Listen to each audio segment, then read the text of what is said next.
உறவுகள் அனைவருக்கும் வணக்கம். நடைபெற இருக்கின்ற சட்டமன்ற தேர்தலுக்கு இன்னும் 2-3 நாட்கள் தான் இருக்கிறது. நிறைய நண்பர்கள் ஏன் மருது மக்கள் கழகம் சட்டமன்ற தேர்தலிலே யாருக்கும் ஆதரவு கொடுக்கவில்லை, யாருடனும் கூட்டணி வைக்கவில்லை என்று சொல்லி கேட்டீர்கள். அதற்கு தற்பொழுது நான் பதில் சொல்கிறேன். என் இனமான உறவுகளே, தமிழ்நாட்டிலே 2 பிரதான கட்சிகள் இருக்கிறார்கள். ஒன்று திராவிட முன்னேற்றக் கழகம், இன்னொன்று அனைத்திந்திய அண்ணா திராவிட முன்னேற்றக் கழகம். இந்த 2 கட்சிகள் கூட்டணி அமைத்து தமிழகத்திலே தேர்தலை சந்திக்கிறார்கள். அதற்கு அடுத்தபடியாக விஜய் ஆரம்பித்திருக்கின்ற தமிழர் வெற்றிக் கழகம் மற்றும் நாம் தமிழர் கட்சி போன்ற கட்சிகளும் தேர்தல் களத்திலே நிற்கிறார்கள். குறிப்பாக சொல்ல வேண்டும் என்று சொன்னால், தமிழகம் முழுவதும் தேவேந்திரகுல வேளாளர் சமுதாய மக்கள் குறைந்தது ஒரு 70-80 தொகுதிகளிலே வெற்றி தோல்வியை தீர்மானிக்கின்ற ஒரு பழம்பெரும் சக்தியாக தேவேந்திரகுல வேளாளர் சமுதாய மக்கள் இருக்கிறார்கள். ஆனால் இருந்தும் கூட இங்கே இருக்கின்ற கட்சிகளெல்லாம் தேவேந்திரகுல வேளாளர் சமுதாய மக்களை அங்கீகரிக்கவில்லை என்பதுதான் மிக பெரும் ஒரு வேதனையாக இருக்கிறது. குறிப்பாக சொல்ல வேண்டும் என்று சொன்னால், திராவிட முன்னேற்றக் கழகம் முழுவதுமாக தேவேந்திரகுல வேளாளர் கட்சிகளை புறக்கணித்து இருக்கிறார்கள். அனைத்திந்திய அண்ணா திராவிட முன்னேற்றக் கழகமோ அண்ணன் ஜான் பாண்டியன் தலைமையில் என்கின்ற தமிழக மக்கள் முன்னேற்றக் கழகத்திற்கு ஒரு தொகுதியை மட்டும் ஒதுக்கிவிட்டு அவர்கள் கணக்கை அவர்கள் முடித்து விட்டார்கள். ஆனால் இந்த சமுதாயத்தினுடைய வாக்கு வங்கியை வைத்துதான் பெரும்பான்மையாக இங்கே இருக்கின்ற திராவிட கட்சிகள் சட்டமன்ற உறுப்பினராக வருகிறார்கள் என்பது இவர்களுக்கு அனைவருக்குமே தெரியும். ஆனால் தெரிந்தும் கூட இந்த சமூகத்தினுடைய குரல் சட்டமன்றத்திலே ஒலிக்கக்கூடாது. இவர்களுடைய நோக்கம் என்ன என்று சொன்னால், ஒரு பெரும் தமிழ் சமூகத்தினுடைய குரல் சட்டமன்றத்திலே ஒலிக்கக்கூடாது.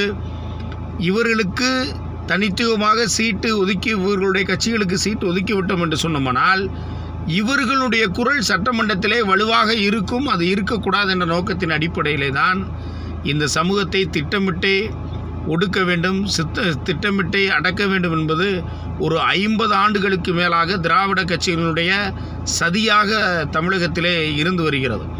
இதை உடைக்க வேண்டும் என்று சொன்னோம்னால், செப்டம்பர் 11ஆம் தேதி பரமக்குடியிலே பல லட்சக்கணக்கான பெயர் திரண்டு பரமக்குடியிலே இமானுவேல் சேர்னாருக்கு நாம் அஞ்சலி செலுத்துகிறோம். அதோடு மட்டுமல்ல, அண்ணன் பசுபதி பாண்டியன் அவர்களுடைய நினைவு நாளுக்கு பல்லாயிரக்கணக்கான பேர் திரண்டு நாம் அஞ்சலி செலுத்துகிறோம். இதெல்லாம் நாம் தியாகிக்கு செய்ய வேண்டிய நம்மளுடைய கடமை.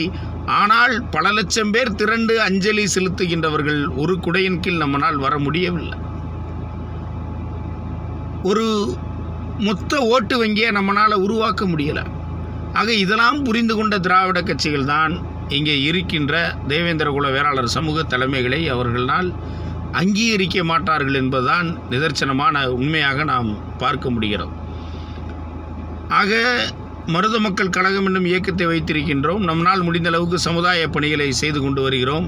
பட்டியல் வெளியேற்றத்திற்கு பல போராட்டங்களை நடத்தியிருக்கின்றோம். இங்கே திண்டுக்கல் பகுதியிலே மக்கள் பிரச்சனையிலே கையில் எடுத்து வைத்திருக்கின்றோம். இருந்தாலும் கூட ஏன் தேர்தல் காலத்திலே ஆதரவு கொடுக்கவில்லை என்பது இந்த சமூக மக்களை யாரும் அங்கீகரிக்கவில்லை.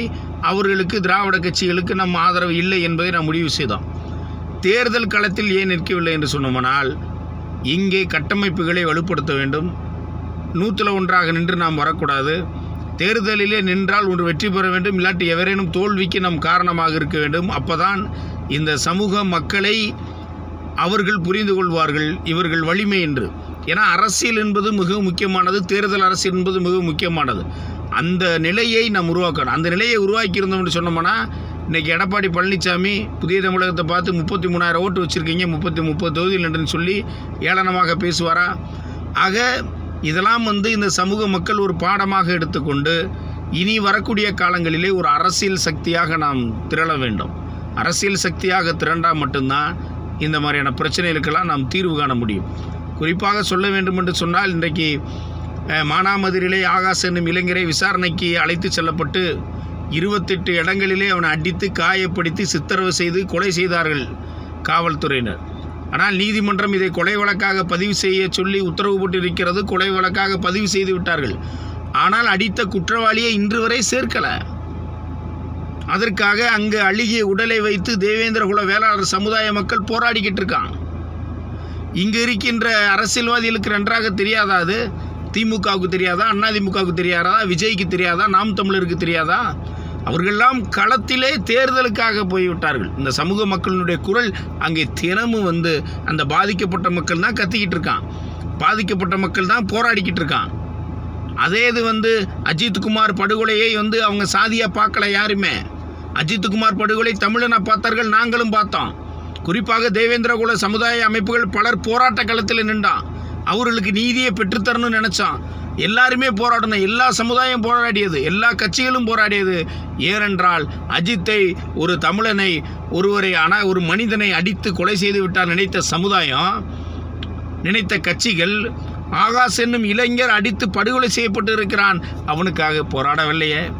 அவனுக்காக போராட்ட களத்தில் யாரும் நிற்கலை.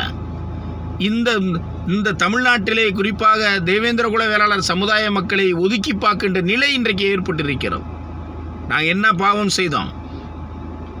இந்த மண்ணிலே பூர்வீக தமிழ் குடிகள், உழவு குடிகள், நாங்கள் விவசாயம் செய்து எல்லாத்துக்கும் உணவளிக்கின்ற சமுதாயம், யாருக்கும் தீங்கு செய்யாத சமுதாயம், நம்பிக்கையோடு இருக்கின்ற சமுதாயம். அப்பேற்பட்ட சமுதாயத்தை இன்றைக்கு ஆகாஷ் படுகொலைக்கு யாரும் வரவில்லை என்று சொன்னோமானால், திட்டமிட்டே இங்கே இருக்கின்ற திராவிட கட்சிகள் தேவேந்திரகுல வேளாளர் சமுதாயத்தை முடக்குவதற்கான வேலையை செய்து கொண்டிருக்கிறார்கள். ஆக இதெல்லாம் மனதில் வைத்து கொண்டு தான் நாம் யாருக்கும் ஆதரவு கொடுக்கலை. இதுதான் யாருக்காக வேலை செய்ய விரும்பலை. அப்படியே இப்போ தேவேந்திரகுல சமுதாய மக்கள் ஆதரவு கொடுத்தாலும் கூட இவங்களை பொது வழியில் ஓட்டு கேட்டு வாங்க நின்று இவங்களுக்கு முக்கியத்துவம் கொடுத்து ஓட்டு கேட்க சொல்ல போகிறாங்களா? அதுவும் கிடையாது. நீ ஒரு சமுதாயம் இருக்க பக்கம் போய் ஓட்டு கேளு, அவ்வளோதான். ஆக இந்த நிலையெல்லாம் மாற வேண்டும் என்று சொன்னால் 2031க்குள் தேவேந்திரகுல சமுதாய மக்கள் அரசியலாக வேண்டும். அரசியலாகாமல் இன்றைக்கு ஒன்று செய்ய முடியாது. நீங்கள் என் இனமான உறவுகளே, சமூகம் சார்ந்து நிற்கின்றவர்களுக்கு நீங்கள் வாக்களிங்க. அவங்க தோக்குறாங்க, ஜெயிக்கிறாங்க, அது ரெண்டாவது விஷயம். இங்கே 1000-2000 கொடுத்து வாக்களை வாங்குன்ற நிலைக்கு வந்துட்டான். பணம் பட்டுவாடை ஆகி கொண்டு இருக்கிறது. ஆக இதெல்லாம் ஜனநாயகத்துக்கு மிகப்பெரிய எதிரானது, இந்த சமூகத்திற்கு மிகப்பெரிய எதிரானது. ஆக நீங்கள் இதை வாங்கி கொண்டு சிந்திக்காமல் ஓட்டு போட்டீங்கன்னு சொன்னோம்னா நிச்சயமாக இந்த சமூகம் 50 ஆண்டு காலம் பின்னோக்கித்தான் செல்லுமே தவிர முன்னோக்கி வருவதற்கான வாய்ப்பே கிடையாது. ஆக அழகர்சாமி போன்றவர்கள், வையவன் போன்றவர்கள், செந்தில் மல்லர் போன்றவர்கள், புதிய தமிழகம் கட்சியெல்லாம் தனியாக நிற்கிறார்கள். அவர்களெல்லாம் நீங்கள் ஓட்டு போடணும்.